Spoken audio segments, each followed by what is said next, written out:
Who runs campaigns? They are largely white consultants. They control the money. They control the narrative. So what we're talking about, this battle, the black folks are having the same battle. The black pollsters, the black consultants have an exact same battle. So let me tell you how the money game works. The white consultants will go, yeah, we ain't gonna put money in ground game. We're gonna put the money in TV. Well, hell, you can buy up all the TV, but the ground game need people to come out. Why do they say that? Because the white media consultant gets paid a percentage of the TV buys. There it is. Follow the money. They don't get paid for the ground game. Follow the money. So here's the deal. And the white consultant, they lose the election. All right, they gonna run another campaign. Yeah. So when you hear me demanding black consultants, black pollsters, black strategists, that's also saying I want them where the money is. See, that's the thing. It's understanding. It's just the system, how this whole system works. And so when you understand that, it's gonna like, oh, I see the game y'all playing. Oh, so y'all want to come to me? I got a phone call today, bro. This is the same thing. Hey, man, we reached out. You didn't cover this event. No. I said, y'all value my eyeballs to bring your show talent on, but your advertising folk never call. So I'm valuable. My artist is valuable, but not for your advertising money. So guess what? Roland ain't covering your damn event. Nope. Sorry, Stars. Sorry, Netflix. Sorry, Hulu. Sorry, Prime Video. Sorry, OWN. Sorry, HBO, Showtime. If y'all ain't spending advertising money, I'm not putting the celebrities on. Because, again, you value my eyeballs, but not enough to pay me. So we have to now understand that black people are fighting the battles on the inside with the consultants, and we got to be willing to say, look, I'm going to tell y'all straight up. This is 2020. Biden campaign called me. Brother told my advertising people, he said, I can give $20,000 to 5 black newspapers and they happy. I said, well, hell, I ain't them. They can't. Yeah, I'm telling y'all straight up. They came back to me and they were tell my ad guy, they said, all right, we got 100. We went, nope. They came back and they said, all right, fine, we got 200. Nope. All right, 300 is the final number. Now that's for advertising. I didn't respond for 2 weeks. They said, Roland, this is the final. So I told my guy, accept it. Then I blasted them on the show. I remember. Yeah. And they called, man, what you doing? I said, motherfucker, I asked for $2 million. That's crazy. That's to get that. So that's it. That's it. Y'all thought I was gonna be happy. Yeah. With the 300,000. Take the crumb. That's what I'm saying. So it's like take the crumb because in the past it was like, hey, we'll pass this on to, and I know you sent the article, send it to Jet, send it to Ebony, send it to Essence. Those publications don't mean the same to this generation. So that's why I feel like, are they aware of the new way to get to the audience? Well, here's the deal, because they died. And one of the reasons that they have fallen is because they didn't get the advertising money. Bro, my boy Ty Brown will break it down. He ran the advertising for Ebony.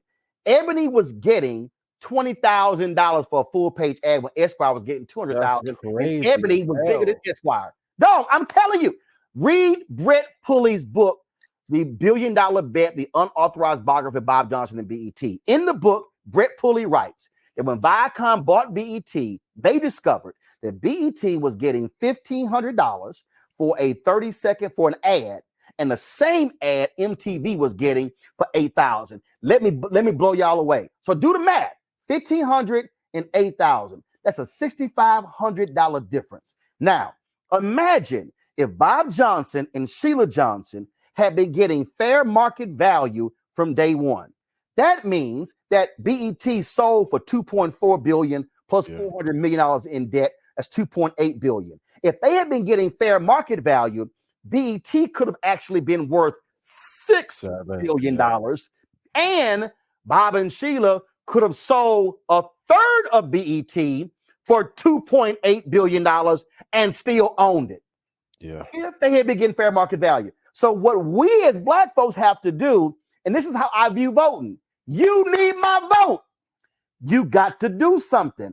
I want to know who you're spending with. Man, there was a black media thing last year, the U.S. Senate in July. I sat there, Senator Chuck Schumer, Senator Amy Klobuchar, Senator Warnock, Senator Booker, about 20 of them. Everybody asking regular questions. I came there with money questions. Person pulled me aside, another journalist, Roland, this is not the right venue. I said, excuse me, you are an employee of your company. I am a founder. You don't ask the questions I ask. I said, if they gonna talk about economics and black businesses, well, I'm gonna bring up black-owned media company. And I sat there and told Senator Chuck Schumer, I said, was there an increase in spending with black-owned media in the 2022 midterm elections compared to 2020? They claimed it was. I said, I want to see the data. I'm still waiting. I asked them and told them, I said, I want a Senate hearing on white ad agency discriminating against black-owned media companies. See, this again, we have to understand power. Guess what? You need our votes. So when I'm saying who you paying, who you cutting money with, the Biden campaign, 2020, I remember the press release, a historic investment. It was $280 million ad buy. $6 million they said went to black media. First of all, when you hear the phrase black media, step back and go, stop. Black targeted or black owned? When I opened the press release, I looked at who they mentioned. I saw iHeartRadio, Black Information Network. I saw Urban One. I saw Blavity. Then I saw Complex. Here's the people didn't understand. People don't understand. In the digital space, Complex so-called has the largest black footprint. Y'all ain't hearing me. Yeah. Complex. Who owns Complex? BuzzFeed. So Complex is pulling black money to target black people, and that's going to Complex, and that's funding BuzzFeed investors. That ain't going to black owned. When money comes to Roland through Black Star Network, it's going to my black producer, black booker, black director, black videographers, black engineers. That's who the money going to. It's going to black people. See, this is how we have to understand how we use our power. So I've made it clear. Don't come to me small. And I made it clear to the Biden campaign. What did Fat Joe say? Yesterday's price and today's price. Don't come to me in 2024 thinking you're going to pay $300. My audience has gotten larger. We're bigger. So no, small money not going to happen. This is what I'm saying. So the person who's going, Roland, I ain't you. Guess what? When you say, I'm bringing 10 or 20 of my friends and we come to this city council meeting and I want to meet with you, Councilman so-and-so, and I want to know, are you going to fix our roads? Are you going to put up new stop signs? Are we going to have new street lights? Are we going to have new sewer system? I want to see stepped up police protection where they protect people in our community. I want to see our parks refurbished. Y'all, I lived this when I was 7, 8, 9, 10, 12. I testified for the Houston City Council when they were going to cut the pool hours. I testified when I was 15. So what I'm telling y'all ain't, oh, I'm just a degreed brother just spouting. I lived it because I saw my mama and my daddy, high school graduates, give a damn, and they were unafraid to challenge power. More of us got to do that. And we can do it. We just got to be committed to actually doing it. That was extremely insightful as far as the because that's something that we've been having that discussion for a long time. You look at InvestFest, 20,000 people and getting a fraction of what our white counterparts have gotten with 2,000 people in the audience. So see, know what y'all doing? You got the company and the ad agency. And the company saying go to the ad agency.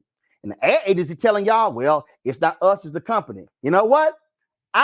The hell with the ad agency. Because you know why? If I tell folk don't buy a product, that ain't impacting the ad agency. That's going to impact that brand. Company.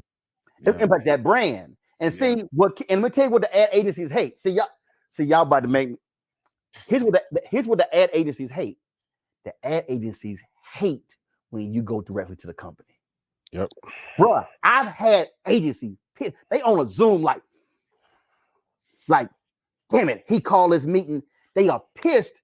And I had one agency, the company, bruh, agreed to a $600,000 deal. They hit the agency for paperwork, just to pay the agency. She asked me a question, then a second question, then a third. I said, hold up. She's trying to vet me again. I hit the company. The company said, who the hell is Molly? I said, I don't know. That's your agency. They called. They said, no. We doing this deal with Roland. That's why. See, we got to understand what are the traps. Because the agency y'all heard this here. What's your metrics? What's your metrics? Can you take tags? Are you in 360? What programmatic system do you use? The agency is designed to find ways to tell you no. I go to the client and I say,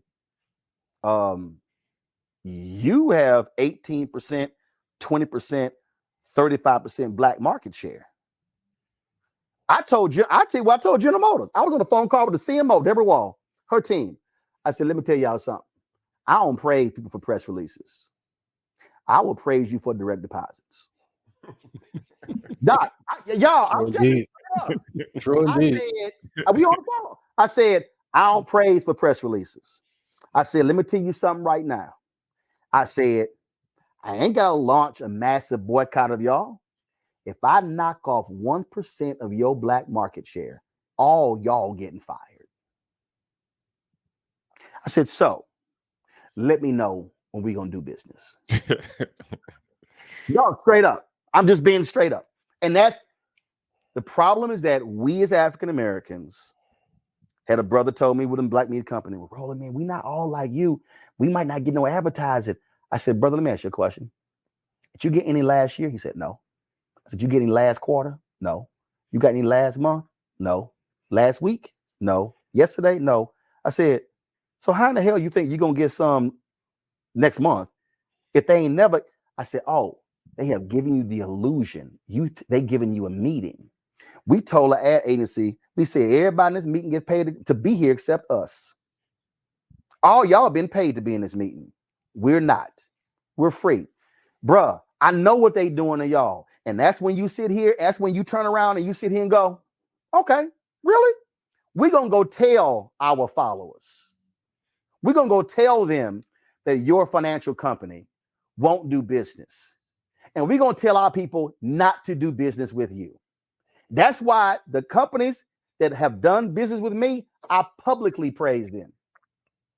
And the ones who did business with me one time and didn't come back, they on the call out list. See, listen, this ain't nothing. I wish I had the book right here. Everybody who's watching, listening, get Martin Depp's book, Operation Breadbasket, DEPPE. He's a white pastor, but he was on the executive committee of Reverend Jackson's Operation Breadbasket. It's called from 1966 to 71. He details how they were able to drive this. The reason we have had so many black millionaires, because Breadbasket put pressure on companies to put their products on the shelves. And you look at the memorandum of agreement, they require them to invest money in black banks, hire black owned businesses, and also hire black people in executive positions. What we have today, we got a whole group of black board members who ain't doing shit, black senior executives who ain't doing shit. And then when they ask us to get fired, they want to call us to complain and do stories. When they do, we had a brother just call us Friday. 3 years my ad team been dealing with him. We've gotten zero. He got the boot. He gonna call my guys asking about a job. You ain't kick no money to us. This is a money game. And we as black people have got to understand we actually have leverage. We buy stuff and we vote. And if y'all want to play games and you don't want to actually properly invest in black-owned media and political campaigns, Biden Harris, DSCC, DCCC, all of those progressive PACs, environmental groups, Emily's List, Planned Parenthood, NARAL.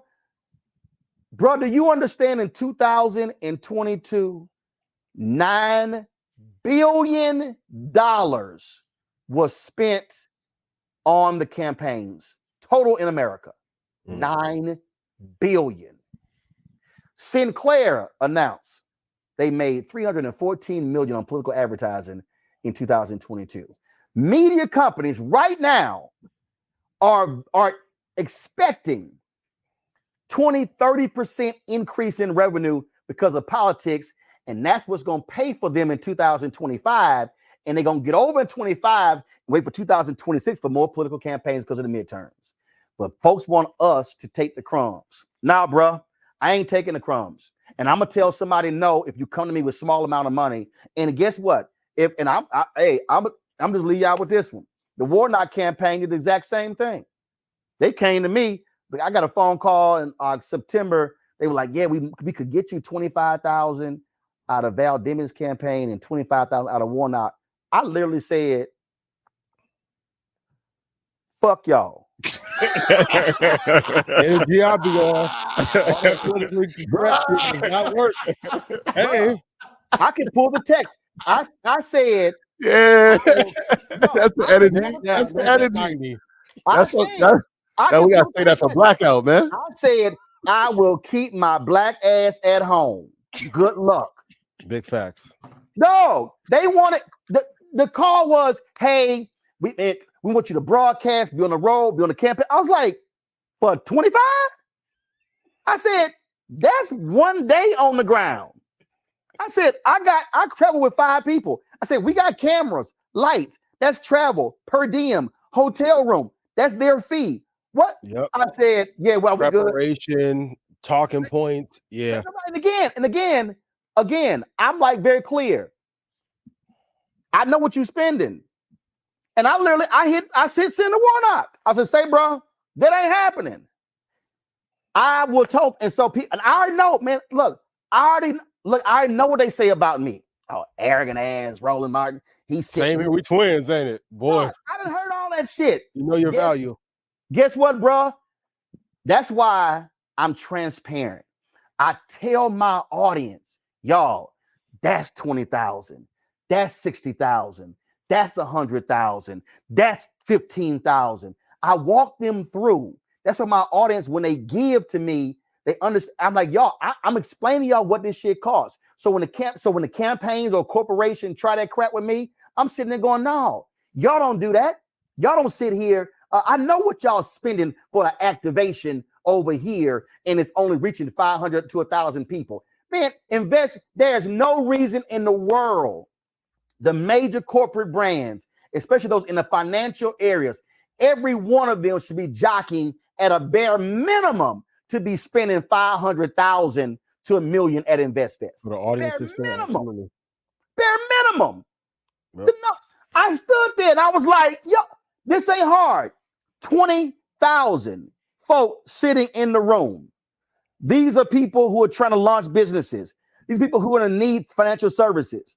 Okay, if you're an accounting company, if you're sitting here, Arthur Anderson or whatever, you're like, oh no, I got to be in this spot because that's what it is. But they play us small, and historically, the problem is, Black people were so broke. We go, oh, thank you for that 5,000, thank you for that 10,000, and man, I'm sorry, I'm gonna tell you no. I mean, I'd rather sit my ass at home and go play golf. For real. And I told a sister that on the call today, I got this, man. And this is what happens when we got entrepreneurship in your family. Why am I so hardcore? My grandmother catering business, brother. I catered for 23 years, from 7 to 30 years old. I watched when families would come in and sit with my grandmother and book a wedding. The bride and the bride's mama, I'm over there. We only live 8 blocks from them. I'm on the couch watching TV, cartoons, or Good Times, or the Jeffersons with the fiance, or the groom or the bride's daddy. And my grandmother was sitting there, man, for 3, 4, 5, 6 hours. And they going over the whole thing with a wedding. I mean, aisle runners, silk flowers, fresh flowers, glass plates, plastic plates, candelabras. I mean, the whole thing. I mean, I've done 300 weddings. So everything I know all about it. And she would then have her get down to the bottom, and it might be 17,000, 20,000, 25,000. And they'd be like, oh, Miss Lamont, I'm sorry. You know, all we got is 7,500 for the wedding. Why you didn't bring your ass in here and tell me you had $7,500 with me sitting here for 5 damn hours going over this bullshit, and you want everything in the world and come to $25,000? So when companies come to me, they no, we ain't doing all that. What's your budget? What's your budget? And what you want to do? A 1 day, 1 week, month, 3 months, 6 months, 12-month deal. What do you want to do? Because I'm not about to waste my time putting a whole proposal together that's $750,000. And they go, oh, I'm sorry, Roland, all we have is 50. Now, you're going to tell me 50 up front, so I know I'm not wasting my damn time. I know somebody might be saying, damn, bro, you real hardcore. But I watched that because you know what the downstream was with my grandmother? She couldn't pay my daddy what he was worth to cook. He was the chef. She couldn't pay us the worth when it comes to setting the stuff up. Brother, I got $50. Now, granted, when you're 10 years old, shit, $50 is a lot. But do you understand? Me and my brother would go to my grandmother's house Monday through Friday, preparing for the Saturday wedding. And then we would be up at 6 o'clock in the morning, going to my grandmother's house to pack the van. And then we would get in that van and go to the church and set the church up and set the reception up. And then the people would be there to 8, 9 o'clock. And then we would then come back home and sit here and unload that stuff. And then on Monday, come right back and wash those dishes and get everything for the next doggone wedding. That was because I made $50. But if my grandmother was charging them right, my grandmother could have paid me $250. And that's why my deal today is you ain't playing me small. No, you're not playing me small because I can't pay my videographer. I can't pay my producer. I can't pay my rent. I can't pay my live streaming unit if you're going to see the nickel and dime me. So I'd rather I sit at home and get zero. What you're not going to do is underpay me. And that's just why I roll the way I roll, bro. That's just it. Free or for a premium. I agree. Shit, man. If they're going to give me a $20,000 headache, pay me 20 grand. But you're not going to pay me $1,500 and give me a $20,000 headache. It's not going to happen. That's me in my soapbox. Sorry about that. Pay us like you owe us. Love it. Yeah, because we're going to deliver. Come on, man. We're going to deliver. We're going to deliver. We're going to deliver on social. And when clients come to me, I tell them, man, we going to deliver. The broadcast is going to be tight. We bring the show locally. We broadcast from that event. We're going to drive social, all that sort of stuff. We're going to deliver value. We're going to give you the impressions. My team, when they come to us, man, we had some agencies that were pissed because we delivered that report. They were like, damn, they hit the numbers. Because see, here's what everybody watching don't understand. Company come to you and they go, we got $250,000 for you in advertising. Then they go, but we need you to get 12 million impressions. You ain't getting 12 million impressions. Now, the networks, if they don't hit the number, they go, oh, we just do some make goods. But see, they want to hit us for make goods. So you thought you're going to get 250, but then you only going to do 2 million impressions. So they're going to pay you on the 2 million impressions. So you thought you were getting 250. Now you only getting 15. Mm-hmm. So you were budgeting at 250. So when they come in with that, I tell them, no, we ain't doing that. I say, I know that game. See, game, recognize game.